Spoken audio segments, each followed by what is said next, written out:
Alors, bonjour, nouvelle vidéo, nouveau commentaire de Polly, concernant le chapitre sur la méiose, les brassages. On va commencer avec le tout début du chapitre, et ce tout début du chapitre, il présente en fait la méiose et la fécondation en tant que telle. Donc en fait, dans les sujets, ça correspond à ce qu'ils appellent la stabilité du karyotype. D'accord. Alors la stabilité du karyotype, c'est quoi? C'est l'idée qu'en fait, de génération en génération, un être humain, ça donne un être humain qui a un nombre particulier de chromosomes. En effet, l'être humain a 46 chromosomes. Ce nombre de chromosomes, les chromosomes présents, c'est ce qu'on appelle le karyotype. Faut savoir que ce nombre de 46, c'est pas le même chez d'autres espèces. Alors là, vous avez des exemples du nombre de karyotypes chez d'autres espèces. Voilà. Alors nous, on va quand même se concentrer chez l'homme. Et ça, c'est tout le monde le sait, je pense. C'est vraiment du rappel. Il y a 46 chromosomes et sur ces 46 chromosomes, en fait, ils vont par paire déjà, c'est la première chose. Et donc, par exemple, il y a deux chromosomes numéro 1, deux chromosomes numéro 2, etc. Alors, les chromosomes de la même paire, en fait, on appelle ça des chromosomes homologues, d'accord? Donc ça, c'est un peu du vocabulaire, chromosome homologue. Et par ailleurs, il y a deux types de chromosomes. En fait, il y a des chromosomes normaux, entre guillemets, 1, 2, 3, etc., qu'on appelle les autosomes. Et il y a la paire de chromosomes sexuels, XX chez une femme, comme c'est le cas ici, ou XY chez l'homme. D'accord? Voilà, donc ça c'était le petit vocabulaire. Du coup, on va passer à maintenant les formulations. Alors ça c'est un petit peu nouveau. C'est-à-dire que chez l'homme, donc il y a ces paires de chromosomes homologues, et donc en fait on va dire que l'homme il est diploïde. D'accord? Diploïde, c'est cette histoire de paire de chromosomes. Et comme il y a 46 chromosomes en tout, on va écrire ce qu'on appelle une formule chromosomique, et on dit donc l'homme il est 2N, 2 pour diploïde, et 46 puisqu'il y a 46 chromosomes en tout. D'accord?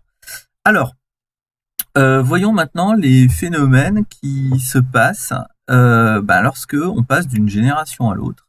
Et le premier phénomène qui se passe, c'est ce qu'on appelle la méiose. Alors la méiose, en fait, c'est la formation des cellules reproductrices qu'on appelle les gamètes, c'est-à-dire les ovules ou les spermatozoïdes, dans les organes reproducteurs, ce qu'on appelle les gonades. Et donc les gonades, c'est évidemment soit les ovaires, soit les testicules. Alors, cette méiose, donc en fait, elle se déroule en plusieurs étapes, et c'est ce qu'on va voir maintenant. Alors tout d'abord, ce qu'il faut retenir, c'est qu'avant la méiose, il y a ce qu'on appelle une réplication. Alors la réplication, c'est un souvenir de première, normalement. C'est le fait que, en fait, les chromosomes, ils sont toujours doubles, c'est-à-dire formés de deux copies identiques, de deux chromatides, avant de pouvoir se diviser. D'accord? Alors ça, c'est valable pas seulement pour la méiose, mais c'est valable également pour la mitose, que vous avez vu l'année dernière. Bon, alors la si vous vous rappelez pas trop la mitose, c'est pas grave, nous on va se concentrer donc sur la méiose. Alors, donc, il y a cette réplication qui a lieu. Alors ça, faut le retenir, faut au moins être capable de sortir le mot, parce que ça fait partie des attendus dans des sujets du bac, en fait. Donc vraiment, ça, faut le savoir. Donc il y a une réplication. Et donc, après cette réplication, la cellule est prête à se diviser. Alors, du coup, on va prendre un exemple simplifié. On va pas prendre une cellule 2N égale 46, mais on va prendre une cellule 2N égale 4. Sinon, ça ferait beaucoup de chromosomes à dessiner. Alors, qu'est-ce qu'on voit? On voit que cette cellule est 2N, donc il y a des paires de chromosomes. Par exemple, il y a deux grands chromosomes. Donc, si c'est la grande paire, par exemple, ça va être les chromosomes numéro 1. Et bon, pour les distinguer, ceux qui viennent de la mère, ceux qui viennent du père, il y en a un qui est blanc, il y en a un qui est noir, mais donc il y a une paire de grands chromosomes. Et deuxième paire de chromosomes, il y a une paire de petits chromosomes, un petit noir, un petit blanc. Donc ça va être les chromosomes 2, par exemple. Et donc cette cellule-là, elle n'a pas encore subi la méiose, mais elle a cette composition avant de subir la méiose. Donc il y a des chromosomes par paire, c'est 2N, et on note ces chromosomes, donc vu qu'il y a une réplication, ils sont doubles, c'est-à-dire qu'ils ont leurs deux chromatides là. D'accord? Alors, du coup, comment ça se passe la méiose? Alors, la méiose, un des trucs les plus importants à retenir, c'est que, je vais agrandir un peu.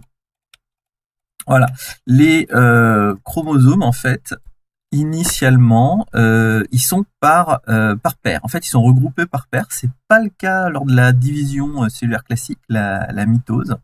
Et donc, ils forment ce qu'on appelle une tétrade ou un divalent. C'est-à-dire qu'en fait, voilà, ils sont vraiment groupés tous les deux, chacun par paire.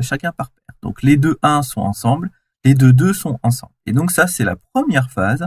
C'est ce qu'on appelle la prophase. La prophase 1, puisqu'on va voir, en fait, il y a 2 divisions successives lors de la méiose. Alors ensuite, a lieu la métaphase. Alors la métaphase, c'est quelque chose de plus classique qu'on connaît de la mitose de l'année dernière. C'est-à-dire que les chromosomes s'alignent au centre de la cellule sur un plan qu'on appelle l'équateur. Alors petite subtilité par rapport à la mitose, c'est que dans la méiose, eh ben, il y avait des divalents lors de la prophase, eh ben, il y a toujours ces divalents lors de la métaphase. Et donc ensuite on arrive à la séparation des chromosomes, l'anaphase. Et l'anaphase, la particularité de la méiose, c'est qu'en fait, ce qui se sépare à l'anaphase, là pour l'instant, eh ben c'est pas les chromatides, c'est pas les 2 copies d'un chromosome, c'est carrément les chromosomes d'une même paire. Voilà, il y a un chromosome 1 qui part d'un côté, un chromosome 1 qui part de l'autre, un chromosome 2 qui part d'un côté, un chromosome 2 qui part de l'autre côté. Et donc ça fait que en fait chacune des 2 cellules là, qui sont les cellules filles de la division, ne reçoivent en fait que la moitié des chromosomes qui étaient présents à l'origine. Donc chaque cellule ne va avoir plus que un chromosome 1, un chromosome 2. Et donc en fait les cellules filles là, elles sont devenues, en fait on dit haploïdes. Alors je dis hap parce que ça s'écrit HA. Et donc en fait haploïdes, ça veut dire elles ont plus qu'un jeu, un type de chaque chromosome. Et alors ça s'arrête pas là. Donc ensuite, il y a la télophase et la prophase qui sont un peu confondues dans la méiose. C'est-à-dire que donc on a nos 2 cellules filles avec chacune un chromosome de chaque type, et il y a encore une suite de divisions. Et cette fois, cette division, ça ressemble beaucoup plus à une division classique. C'est-à-dire qu'on a une métaphase, ça s'aligne à nouveau sur l'équateur, et on a une anaphase avec séparation. Et séparation, qu'est-ce qui se sépare? Les fameuses chromatides, du coup. Voilà, qui se séparent. Et donc là, ce qui se passe lors de cette deuxième division, c'est qu'on passe de chromosomes qui étaient doubles, formés de 2 chromatides, à des chromosomes simples, formés d'une seule chromatide. Et donc, ce qu'on obtient à la fin, la toute ultime fin, la télophase 2, eh ben, c'est 4 cellules, puisqu'il y a eu 2 divisions, chacune contenant, en fait, un chromosome 1 simple et un chromosome 2 simple, ici. Et donc, ces 4 cellules, bien sûr, elles sont haploïdes, puisqu'il n'y a plus 2 chromosomes 1, il n'y a plus des paires, il y a des chromosomes isolés. Alors ça, c'est la méiose. Voilà. Et alors, petite formulation. La première phase de la méiose, c'est ce qu'on appelle la phase réductionnelle. Alors pourquoi réductionnelle? Parce que en fait, la formule chromosomique passe d'une formule diploïde, 2n égale 4, à une formule haploïde à n égale 2, donc on réduit la formule chromosomique. Et ensuite, il y a une division équationnelle. Alors cette division équationnelle, elle est dite équationnelle parce qu'elle est beaucoup plus égale en fait. Voilà, on sépare les 2 moitiés de chaque chromosome qui reste. Et donc c'est équationnel. D'accord? Voilà, donc ça, il faut bien se le rappeler, ça a lieu dans les cellules, dans les organes reproducteurs, et ça forme des cellules reproducteurs des gamètes, par exemple des spermatozoïdes ou des ovules. Bon, et alors évidemment, les spermatozoïdes et les ovules, ils n'ont pas vocation à rester tout seuls dans leur coin, ils ont vocation à ensuite permettre une fécondation. Bon, alors ça, tout le monde connaît, c'est-à-dire qu'il y a un spermatozoïde qui fusionne avec un ovule. Et donc, chacun, vu qu'il est haploïde, il n'a que un chromosome de chaque type, ça redonne une nouvelle cellule, qu'on appelle une cellule œuf, ou un zygote. D'accord? Et ce zygote, il a à nouveau 2 chromosomes 1, 2 chromosomes 2, comme on le voit sur ce schéma-là. Donc, la petite subtilité, c'est qu'on note les chromosomes. Attention, ça, c'est pas un chromosome, il n'y a pas de centromère, là, c'est 2 chromosomes simples. Et pour que ces cellules puissent se diviser ensuite, il faudra qu'il y ait à nouveau une réplication, la fameuse réplication qui va rendre les chromosomes doubles. Mais les divisions qui auront lieu par la suite, de la cellule œuf, qui va donner ensuite un embryon, un fœtus, etc. Ce sont des mitoses, c'est plus des méioses, c'est des divisions normales qui conservent la formule chromosomique. D'accord ?